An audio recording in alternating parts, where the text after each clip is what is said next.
هێرشەکانی سەر هەولێر بە فڕۆکەی بێفڕۆکەوان جارێکی دیکە پەرەسەندنێکی مەترسیداری ئەمنی لە هەرێمی کوردستان هێنایە ئاراوە. دەستپێکردنەوەی هێرشەکان لە چوارچێوەی ململانەیەکی قوڵتری هەرێمایەتیدا دەبینرێن کە ڕاستەوخۆ پەیوەستە بە توندبوونی گرژیەکانی نێوان تاران و واشنتن و ئایندەی سیاسی لە عێراق. کاتی هێرشەکان گرنگیەکی سیاسی تایبەتی هەیە بۆ پێی هاوکاتە لەگەڵ جموجۆڵی دیپلۆماسیەکانی عەلی زەیدی سەرۆکوەزیرانی عێراق. زەیدی کە هەفتەی ڕابردوو لە تاران بەشداری لە پرسەی ڕێبەری باڵای ئێراندا کرد. ئەم هەفتەیە لە کۆشتی سپی لەگەڵ دۆناڵد ترامپ کۆبووەوە. ئەم سیاسەتە دژبەیەکە نیشاندەری ئەو ئەرکە قورسەیە کە حکوومەتی عێراق لە هەوڵی هاوسەنگکردنی پەیوەندیە استراتیژیەکانی لە نێوان دوو جەمسەری دژبەیەکدا هەیەی و پێچێت چی دیکە عێراق نەتوانێت لەم نێوەندەدا بێلایەن بمێنێتەوە و هاوسەنگی بپارێزێت. بەتایبەت کە زەیدی دەستی بۆ کۆمەڵێک دۆستیەی هەستیار بردووە وەک چەککردنی گروپەکانی نزیک لە ئێران و سزاخستنە سەر حیزبوڵڵای لوبنانی.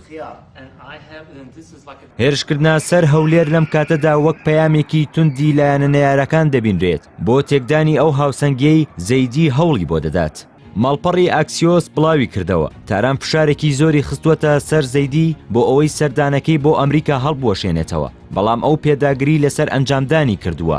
لە کۆبوونەوەی نێوان هەردوو سەرۆکیشدا لە واشنتن ترامپ هەژمونی ئێرانی بە بارگرانیەکی گەورە بۆ سەر عێراق ناوبرد و ڕایگەیاند پێویستە عێراق لەو بارگرانیە ڕزگار بکرێت. لە بەرامبەردا زەیدی بەڵێنیدا تاوەکو 30 ئەیلول سەرجەم گروپە چەکدارەکان چەک بکات. ئەوەش بە بڕوای چاودێران هەڕەشەیەکی ڕاستەوخۆیە لە بەرژەوەندیەکانی تاران.